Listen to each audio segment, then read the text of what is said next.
গত 5ই আগস্ট শেখ হাসিনা সরকারের পতনের পর নেত্রকোনা জেলা শহরের রামকৃষ্ণ মিশন ও ইসকন মন্দিরে হামলা এবং ভাঙচুরের মিথ্যে খবর প্রচারিত হয় দেশ বিদেশের গণমাধ্যমে। এমন খবর দেখে রীতিমতো হতবাক স্থানীয়রা। মন্দিরে হামলার ভুয়া খবর ভারতীয় টিভি চ্যানেল সহ সামাজিক যোগাযোগ মাধ্যমে ছড়িয়ে পড়ায় বিভ্রান্তিতে পড়েছেন স্থানীয় হিন্দু সম্প্রদায়ের লোকজনও। এসব মিথ্যে সংবাদের প্রতিবাদ জানিয়ে ঘটে যাওয়া বিচ্ছিন্ন কিছু ঘটনার বিচার দাবি করছে স্থানীয়রা। নেত্রকোনা জেলার প্রতিনিধি শিমুল মিল্কির পাঠানো তথ্যচিত্রে সীমা শারমিনের রিপোর্ট। গেল 4 আগস্ট শেখ হাসিনা সরকারের শেষ সময়ে উত্তেজনা চলছিল বৈষম্য বিরোধী আন্দোলন ও সরকার দলীয় লোকজনের মাঝে। ঘটে হামলা ও ভাঙচুরের ঘটনা। পরদিন 5 আগস্ট সরকার পদত্যাগ করার পর পাল্টে যায় চিত্র। ঘটে একের পর এক ঘটনা। একটি সংগঠন বিভিন্ন জেলার হামলার ঘটনার সাথে নেত্রকোনা শহরের দুটি মন্দিরের মিথ্যে হামলার কথা প্রচার করে।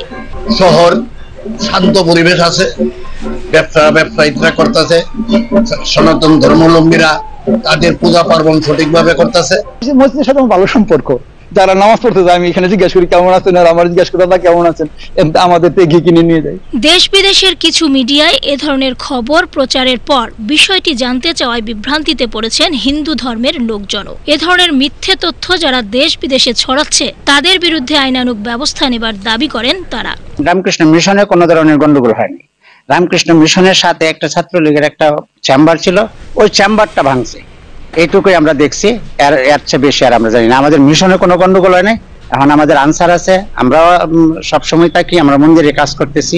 যারা এই বিভ্রান্তগুলো ছড়াচ্ছে তারা কিসের আশায় বা কি প্রত্যাশা নিয়ে তারা এগুলো করছে তারাই জানে। কোনো মন্দির আক্রান্ত হয়নি বা শারীরিক ভাবেও তো আক্রান্ত হয়নি। এটা আমরা অবশ্যই প্রতিবাদ জানাবো।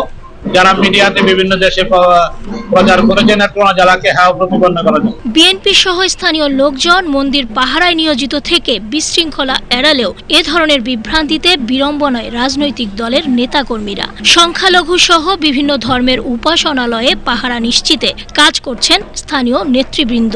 কোনো ইনফরমেশন আগে কিংবা কোনো দুষ্কৃতিকারী এরকম করার চিন্তা করে আমাদেরকে সঙ্গে সঙ্গে যেন ইনফর্ম করে। আর ইনশাল্লাহ নেত্রকোনাতে সৌহার্দ্যপূর্ণ একটা পরিবেশ আছে, এটা আশা করি সামনেও থাকবে। নেত্রকোনার রামকৃষ্ণ মিশন ও ইসকন মন্দিরে হামলা এবং ভাঙচুরের কোনো ঘটনার তথ্য জানা নেই বলে জানিয়েছেন পুলিশের এই কর্মকর্তা। উদ্দেশ্য প্রণোদিতভাবে ছড়ানো হতে পারে বলেও মনে করেন তিনি। ইসকন মন্দির এবং রামকৃষ্ণ মিশনে কোথাও কোনো হামলা হয়নি, এমনকি পুরো নেত্রকোনা জেলার কোনো মন্দিরে এ ধরনের কোনো হামলা ঘটনা সংঘটিত হয়নি। সম্ভবত বিষয়টি কেউ মিথ্যাভাবে প্রচার করছেন অন্য একটা খাতে প্রভাবিত করার জন্য। এ ধরনের গুজব প্রতিরোধে কার্যকর ব্যবস্থা নিতে অন্তর্বর্তীকালীন সরকারের প্রতি আহ্বান জানিয়েছেন স্থানীয়রা। সীমা শারমিন, বাংলাদেশ টেলিভিশন।